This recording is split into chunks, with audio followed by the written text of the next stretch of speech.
Olá, estamos no escuro. Eu sou a Alexandra Prado Coelho. Eu sou o Vasco Câmara. Estamos com música do Rodrigo Amado, como sempre, e hoje com um filme Mr. Nobody contra Putin. Um filme que veio do frio, como a toupeira de John le Carré. Porquê é que falas em toupeira? Porque é a história também de alguém que se esconde e que vigia, de alguém que conta um segredo, de alguém que observa sem ser observado. Não é essa a história? É essa a história. Eu vou fazer aqui um bocadinho o enquadramento deste filme. Eu comecei a ver este filme quando estava num trabalho fora de Portugal, na Noruega, num sítio muito bonito ao pé de um lago, de umas montanhas, e pus no computador o filme a passar para começar a ver.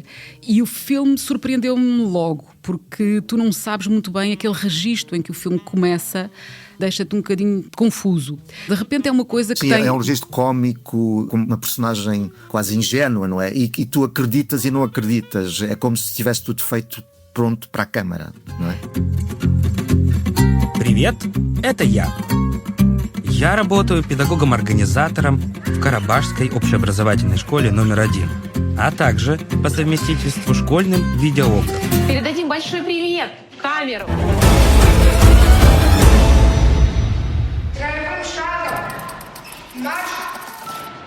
Sim, há de facto esse tom, há um tom de humor no filme, que acho que é isso que é desconcertante logo de início. Passa-se na Rússia, em Karabakh, que é nos Montes Urais, e que é a cidade considerada a mais poluída do mundo. E ele começa nesse tom um bocadinho... A nossa cidade é apresentada normalmente como a mais poluída, e tentamos perceber quem é aquela personagem. É um professor, uma pessoa que é responsável por filmar os acontecimentos, os eventos que se passam numa escola primária, e que mantém uma relação bastante próxima com os alunos. E, portanto, nós vamos descobrindo esta figura sem saber muito bem onde é que ela nos vai levar. E percebemos que que o material que estamos a ver é filmado por ele. Portanto, entramos no cotidiano, no dia-a-dia de uma escola russa. Isto passa-se... O filme começa...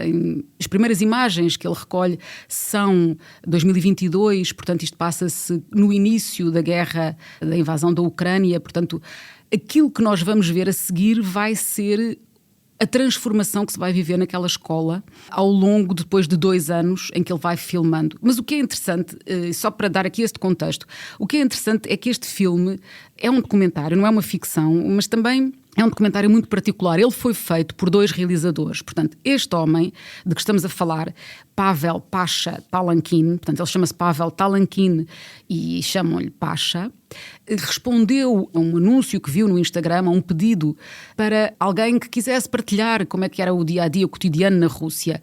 E ele disponibiliza-se para isso, e do outro lado está o outro co-realizador deste filme, David Borenstein, que é um americano que vive na Dinamarca e que procurava precisamente uma personagem, alguém para acompanhar esse cotidiano. Não sabe o David Borenstein o que é que lhe está a cair nas mãos. Não tem ideia, nesse início de história, que lhe vai chegar material, ao longo dos 2 anos seguintes, vai chegar este material que o Pasha vai filmando nesta escola e que vai acompanhando aquilo que é a introdução de um novo currículo imposto pelo governo, pelo presidente Putin, totalmente nacionalista, patriótico, enfim, todo ele voltado para criar nas crianças a convicção de que a guerra é uma coisa boa e que a Rússia tem razão. Portanto, há toda uma máquina de propaganda que entra pelas escolas dentro. Esta escola é só um exemplo, isto passa-se na Rússia a um nível, obviamente, muito mais alargado, mas este microcosmos desta escola é muito revelador. É quase como uma espécie de contaminação, não é? É engraçado porque eu, quando começo a ver o filme, não sei muito bem se aquilo parecia-me tudo demasiado preparado. Ou seja, há o próprio humor, a relação muito imediata com o vídeo, não é? Parecia-me um conteúdo, podia ser o conteúdo de uma rede social, de um Instagram, ou aquela naturalidade com que toda a gente hoje se filma, não é? Sem qualquer gesto de interrogação daquilo que se está a fazer. Aquilo começou-me, digamos, a criar uma certa suspeita em relação àquilo que estava a ver. Mas depois, de facto, há qualquer coisa que parece que se move no interior do filme, essa espécie de que é a contaminação daquilo que está a acontecer naquele país. E eu acho que o ponto de viragem talvez coincida com, digamos, a entrada em cena, embora à distância, do David Borenstein, é que há uma espécie de tomada de consciência da própria figura ou se calhar ele consciência já tinha, não tinha a capacidade de agir segundo essa consciência. E então ele passa a agir, isto é, ele passa a, continuando a fazer o seu trabalho, isto é, filmar o dia-a-dia da escola, filmar os rituais da escola. A intenção dele era outra, era olhar, ou seja, ele aprendeu que quer olhar. Olhar não é apenas registar, é preciso ter um ponto de vista, ele encontrou um ponto de vista. E o ponto de vista dele era desvincular-se daquilo que ele achava que estava a ser até aí, que era peão de um regime. E passa a, digamos, a filmá-lo para, à sua maneira, mostrar e denunciar.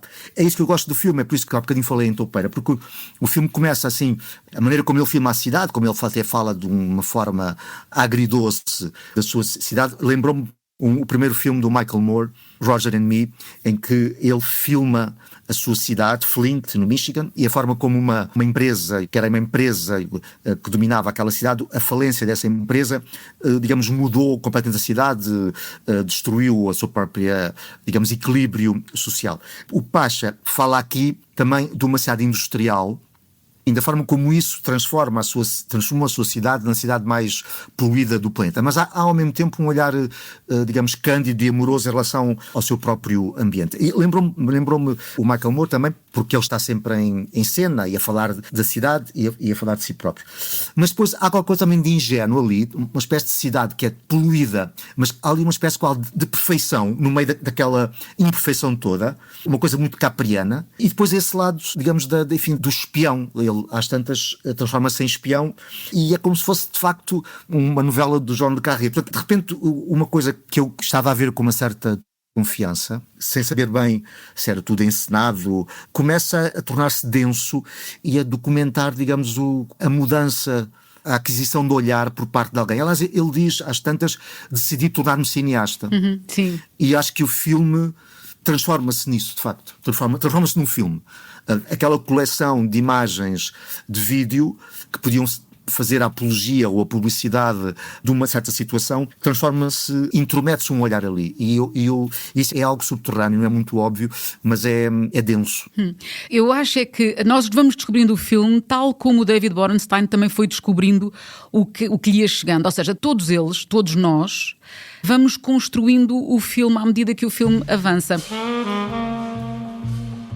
Eu entrevistei o David Borenstein por videochamada. Eles estão neste momento na campanha para os Oscars. O filme já ganhou o BAFTA para o melhor documentário. Está neste momento candidato também ao Oscar para o melhor documentário.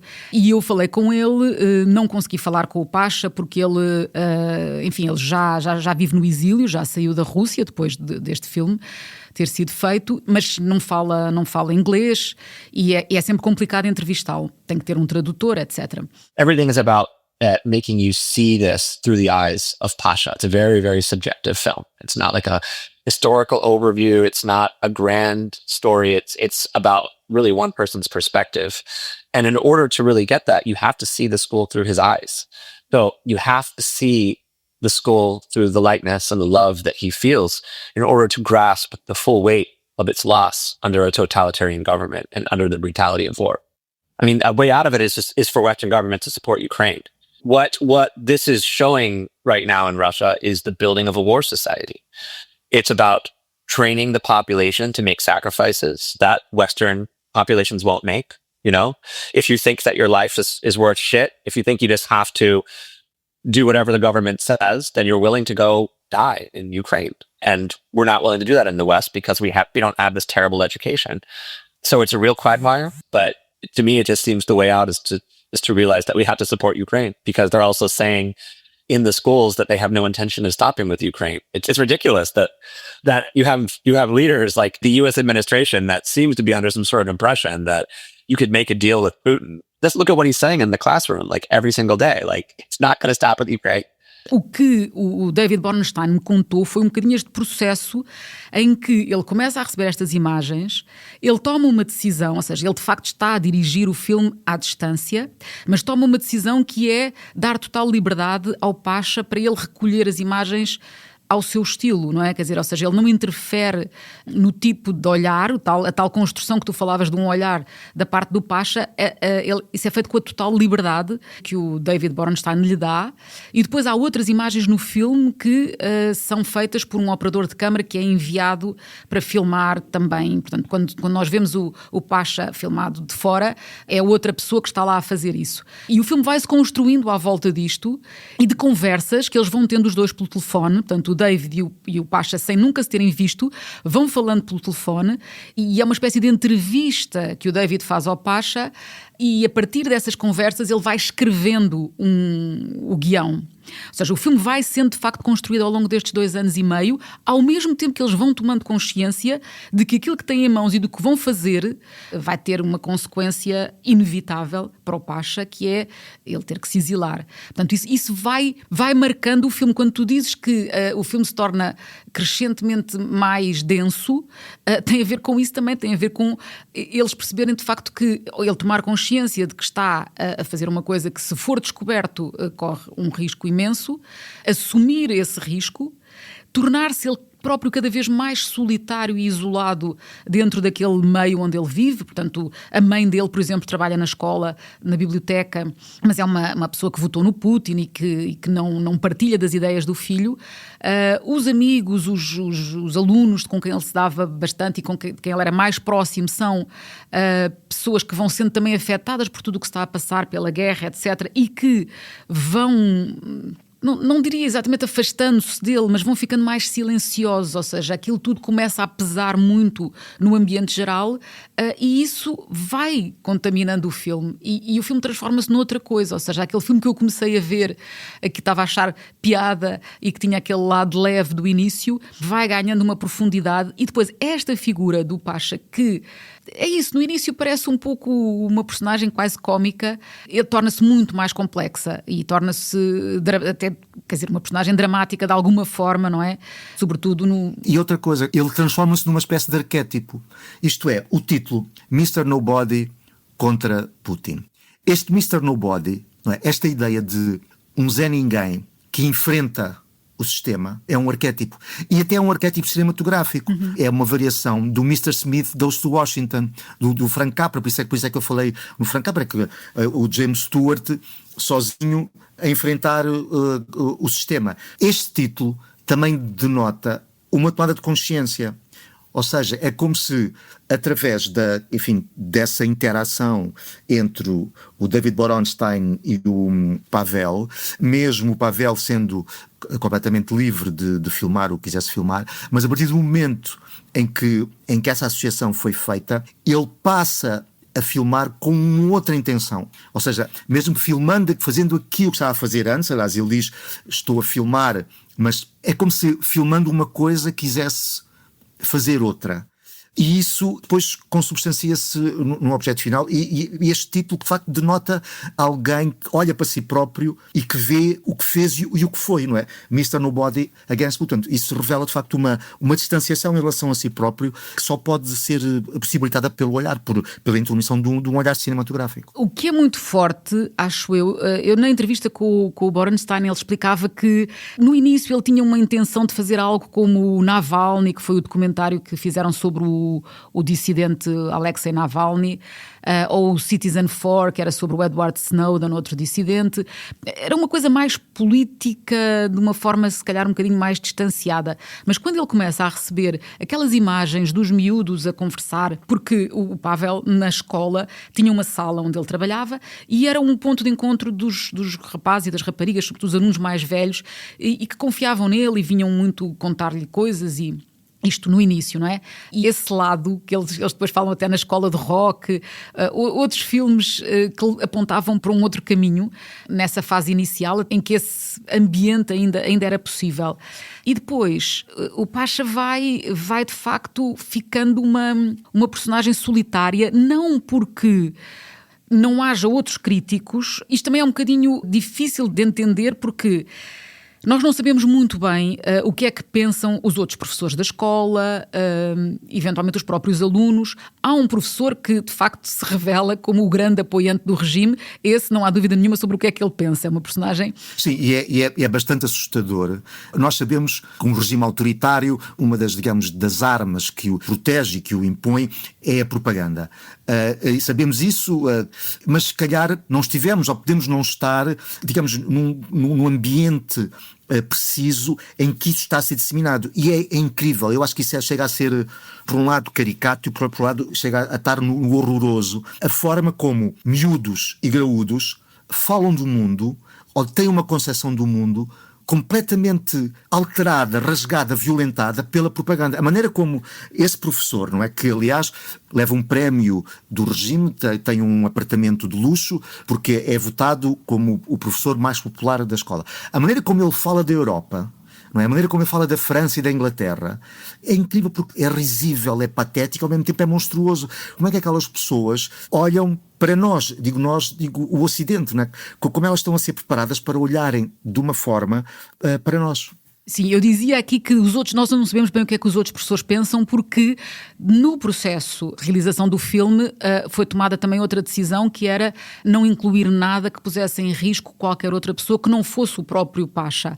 Portanto, provavelmente eles pensam outras coisas, mas não estão ali no filme porque seria um risco imenso para todos eles. Portanto, ele assume sozinho esse papel de crítico. E isso leva-nos a não saber, de facto, até que ponto é que essa propaganda entrou ou não entrou na cabeça das pessoas. Mas aí, o Borenstein diz uma coisa que aqui na entrevista que eu achei muito interessante, que é, ele até compara, ele trabalhou muito tempo e viveu na China, e ele compara a Rússia com a China para dizer que, enquanto na China as pessoas acreditam na propaganda, acreditam que Taiwan faz parte da China, etc., na Rússia há uma espécie de cinismo generalizado. As pessoas não acreditam propriamente em nada, mas sobrevivem, e portanto para sobreviver é preciso fazer de conta, é preciso continuar, como ele diz, no próprio Pasha depois diz, é preciso filmar e publicar. Ele tem ordens de filmar para o Ministério da Educação russo e, portanto, ele só está a distribuir o que filma para dois pontos diferentes, ou seja, ele envia o material para o Ministério da Educação na Rússia e envia-o também para fora para o David Borenstein. Mas, de facto, o que ele faz é filmar e publicar. E os outros parecem jogar o jogo, mas se calhar não estão totalmente convencidos, ou há aqui e ali uma crítica dizendo já nem conseguimos ensinar, os alunos estão a ter piores resultados na escola porque toda esta, o cantar o hino, as marchas, as sessões há coisas para nós, aos nossos olhos, absolutamente surreais, como sessões de lançamento de granadas, uma aula com os mercenários do grupo Wagner a explicar como é que são as minas e as armas, etc. Portanto, há todo um ambiente de exaltação desta lógica militar que só nos pode levar a pensar é que as crianças, as mais pequenas, não é? Que ele filma com os rostos normalmente entre o aborrecido e o espantado, dificilmente conseguiram compreender o que os professores lhes estão a tentar dizer, a falar da desnazificação da Ucrânia e coisas do género, mas aquelas crianças vão crescer dentro daquele ambiente e onde é que isto pode levar, nesta geração que neste momento está na escola primária, nos primeiros anos do liceu, etc. O Borenstein tem sobre isto um olhar que nos mete medo, não é? Porque o que ele diz é que, no fundo, a Rússia passou de um sistema autoritário para um sistema totalitário. Portanto, nestes anos, desde que a guerra começou, isto foi avançando a uma enorme velocidade e que o Putin está a fazer é de facto a preparar esta geração para uma guerra longa e que não vai parar na Ucrânia. Isto é o que ele diz na entrevista e, portanto... Agora, gostava também de dizer que este filme já está nas salas, mas vai estrear um outro filme sobre a Rússia, que é O Mago do Kremlin, que é do Olivier Assayas e que parte de um romance de Giuliano da Empoli e que é um filme muito diferente deste. É um filme sobre a Rússia, é um filme sobre o Putin, mas é completamente diferente deste. Há uma personagem principal interpretada pelo Paul Dano, que é uma figura de ficção, mas que é inspirada talvez em algumas figuras reais, que é um conselheiro do Putin, portanto é o tal mago do Kremlin, Vadim Baranov. E o filme ou seja, o Putin também aparece como uma personagem, é interpretado pelo Jude Law E é um filme completamente diferente. Eu senti-me muito mais distante desse filme. É um filme que explica muito bem o que é que se passou na Rússia desde o período do Yeltsin. Atravessamos ali os anos loucos em que tudo era permitido, entre as festas, a juventude que de repente descobria toda a arte de vanguarda, isto e aquilo, e tudo a explodir ao mesmo tempo. E por outro lado, os oligarcas com rédea livre para fazer dinheiro como se não houvesse amanhã. E isso está muito bem documentado no filme. Percebemos a evolução daqueles anos para chegar àquilo que é a Rússia hoje. Mas ao mesmo tempo há uma frieza na forma como isto é tratado, um certo distanciamento que eu acho que contrasta muito com o Mr. Nobody contra Putin. É um filme quase didático. Sim, é um filme quase didático e ao mesmo tempo a figura do Putin neste filme é um bocadinho... Não é uma figura com muita densidade, não é? Faz ali um papel quase de... Eu estava a ler um texto que dizia que o Putin, esta imagem do Putin como o espião, o homem que sabia tudo e que foi depois escolhido, mas que é um homem que não tem aquela bonomia de outros, do Yeltsin, por exemplo, que dançava e bebia demais. O Putin, com aquele ar austero dele, apareceu sempre com essa figura um bocadinho de um homem em quem se pode confiar porque era o espião que sabia, etc. Essa imagem, ela foi construída um bocadinho a posteriori, até influenciada, imagina, pelo 007 do Daniel Craig. Quando o Daniel Craig entra com aquele estilo de um 007 diferente, também mais austero, isso, segundo este texto que eu estava a ler, influenciou muito a construção desta figura do Putin, que depois se foi consolidando, não é, ao longo do tempo, mas que não era o Putin inicial, que era uma pessoa muito mais tímida e menos construída ainda, não era? Não era o grande espião, mas era um funcionário menor e, portanto, ele vai ganhando esta coisa também muito por causa do cinema.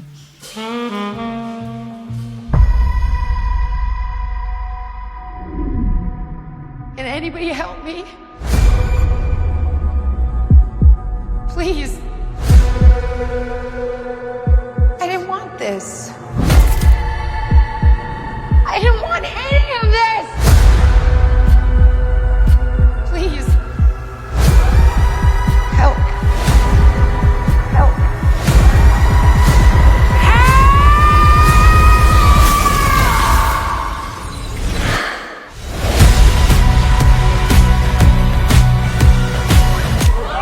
Scared. Alexandra, olha, eu acho que tu vais gostar da Noiva. Bem, e daí, não sei, tu gostaste do Joker 1 e do Joker 2? Sim. Gostaste do Folie à Deux? Sim. Eu acho o Folie à Deux menos bem conseguido do que o primeiro Joker. E acho que este filme, The Bride, é uma versão consumada do Folie à Deux. Porque, na verdade, também é uma loucura a dois. É uma loucura entre a dois, porque há um par que é o monstro de Frankenstein, entrado pelo Christian Bale, e a noiva, que é entrada pela Jessie Buckley. E aquilo que eu acho que o Folie à Deux não tinha conseguido fazer, que era associar a perturbação, a loucura e o lado malsão a uma espécie de euforia esfuziante e espampanante, e não é por acaso que o segundo Joker assume-se como um musical.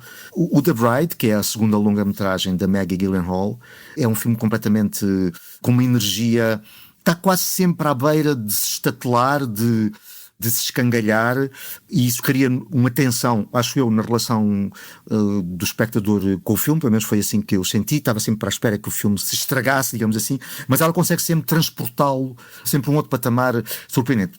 Basicamente, ela pega, como se fosse uma espécie de um remake de um filme do James Whale dos anos 30, The Bride of Frankenstein, mas coloca a ação na Chicago dos anos 30, e o filme é uma história de um casal que é colocado à margem. Portanto, é novamente, como no Joker, figuras que são colocadas à margem da sociedade. E eles vão evoluindo como se fosse um thriller, como se fosse um musical, e até com uma aproximação muito óbvia ao Bonnie and Clyde. A ideia de dois foragidos é uma espécie de espiral final trágica. O que é que eu gosto do filme? Olha, a relação com o cinema.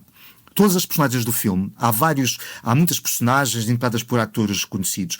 Todas elas são cinéfilas. Mas têm uma relação com o cinema como se o cinema fosse uma uma doença. Eles estão quase que subjugados ao cinema, estão, digamos, ligados, estão enfeitiçados pelo cinema. Mas, de novo, é uma relação quase doentia, como se fosse uma doença. Isso é muito interessante no filme. Depois, algo que eu acho que tem a ver, que eu já tinha sentido no primeiro filme da Maggie Gyllenhaal, que chamou-se A Filha Perdida, uma adaptação da Elena Ferrante. Eu não tenho nenhuma tese sobre isso, mas sinto que alguns cineastas que são atores ou que tiveram uma formação, uma longa carreira como atores, estou-me a lembrar, por exemplo, para mim, um caso óbvio é o Paul Newman, ou seja, o cinema que o Paul Newman fez como realizador. Portanto, esses realizadores que são basicamente atores, o cinema que fazem não tem uma preocupação ou um saber de estarem ligados ou de cumprirem um formato narrativo, de acordo com as regras, por exemplo, com as regras da narrativa. Então o filme vai-se construindo sempre como uma espécie de alternativa, como uma espécie de caminho paralelo, o que dá essa tal relação de insegurança no espectador, porque de repente há qualquer coisa ali que não encaixa. E essa espécie de insegurança, não é?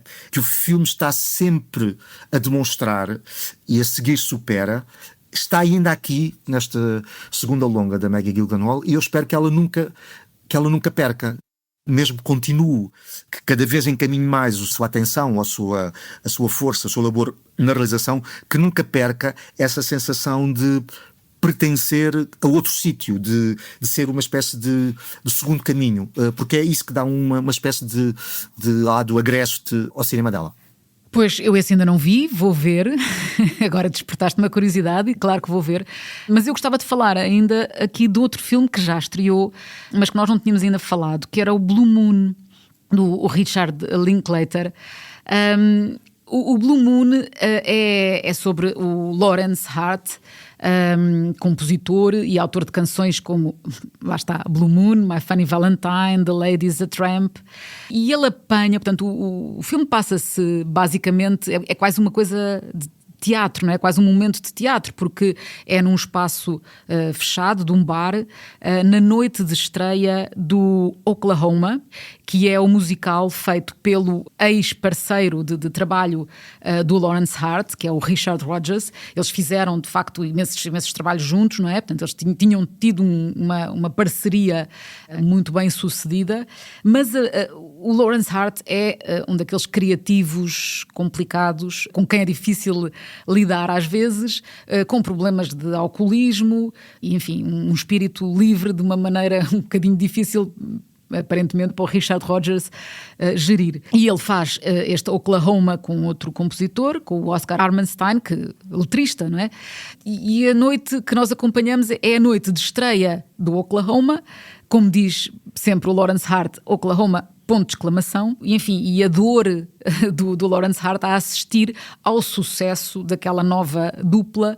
Só que o que eu gosto muito no filme é, aquilo é um longo, no fundo é quase um monólogo do Lawrence Hart, mas com um texto que eu acho que é muito bonito de ir assistindo. Ele está no bar, vai falando com o empregado do bar, vai falando com o homem que toca piano, vai falando, enfim, com algumas outras personagens, mas aquilo é um one-man show e eles brincam com isso várias vezes, dizendo que os outros são todos figurantes, não é? No show, tirando depois a rapariga que aparece e que é uma paixão dele, e portanto ele também fala muito dela, e depois ela, na segunda parte, vai aparecendo mais. Mas eu acho que este filme pode ser visto de muitas maneiras, pode de facto ser, esqueci-me de dizer que o Lawrence Hart é interpretado pelo Ethan Hawke, e portanto quando se ouve falar deste filme é sobretudo por essa interpretação que é extraordinária, não só porque aquilo é, como eu disse, um texto muito grande e muito denso, mas porque o Ethan Hawke aparece mais pequeno, mais baixo do que é, com aquele ar entre o Lawrence Hart seria entre um complexado por algumas coisas, mas ao mesmo tempo com uma verve e uma graça muito próprias, não é?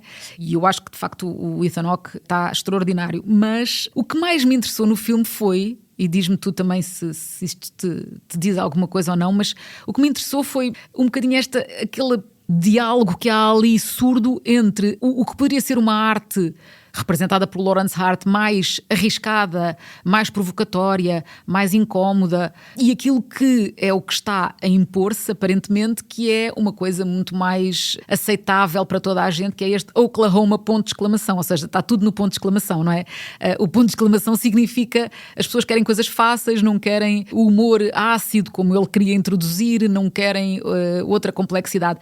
E ele vai falando até das suas próprias letras, das músicas que fez, e vai mostrando como de facto as coisas podiam ser muito mais interessantes e que o mundo está a rejeitar esse lado, e ele está a rejeitá-lo a ele próprio, não é?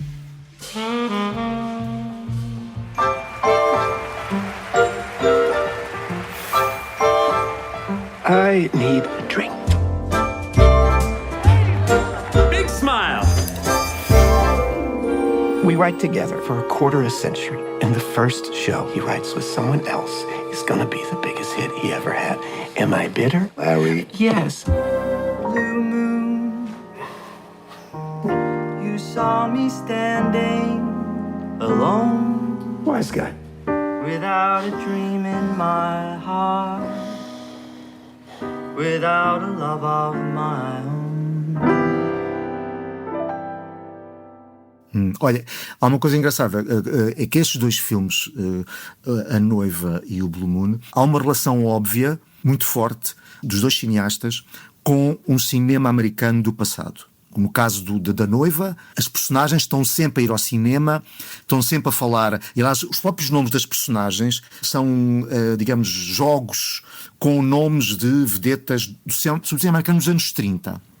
E o Blue Moon também é um filme de um cenário, não é? É quase como uma história. Eu sentia aquilo quase como uma história de um casal e uma história de infidelidade, não é? Era uma dupla. E de repente há um deles que se ausenta daquela luta, não quer ter, como se não quisesse ter um relacionamento fechado, quer ter um relacionamento aberto e vai fazer uma outra dupla com outra pessoa. E portanto o que nós vemos é a dor de corno, não é? Vemos a personagem que foi traída. E como todos os complexados, não é? É uma personagem que tem uma capacidade, enfim, é tão grande o complexo, mas maior ainda é a capacidade dele, digamos, a verve que ele arranca, o veneno, a arte do veneno, para conseguir sobreviver, para conseguir estar, digamos, à tona d'água.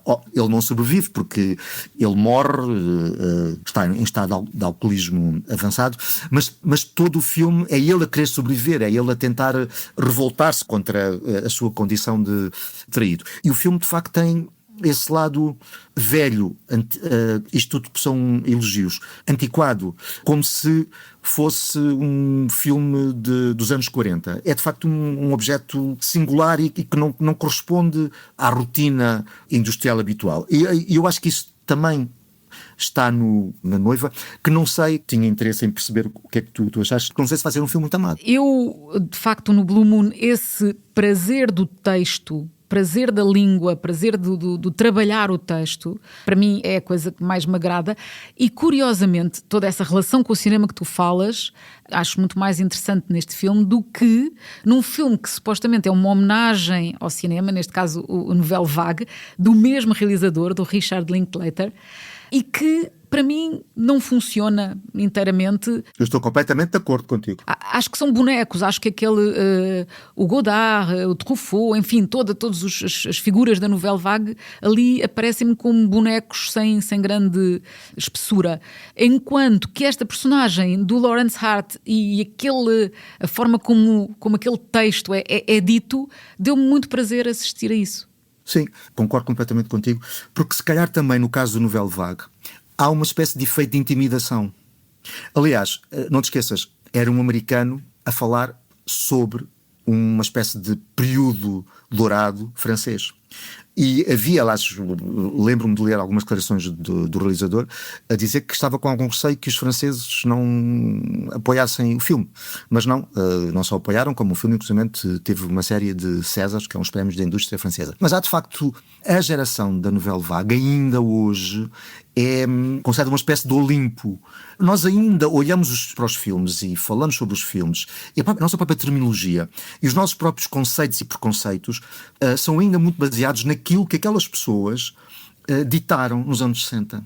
Portanto, muito dificilmente, para já, vamos conseguir autonomizar disso. Portanto, é um filme feito a olhar para uma espécie de altar, não é? Portanto, e por isso esse resultado que tu dizes, e é um filme muito hábil, muito divertido, às vezes até terno, mas de facto aquelas figuras, e mesmo até na maneira como aquelas figuras são muito parecidas com as próprias, ou com uma série de traços conhecidos das figuras que existiram, mas isso depois de facto torna o filme um objeto, digamos, quase uma espécie de bibelô.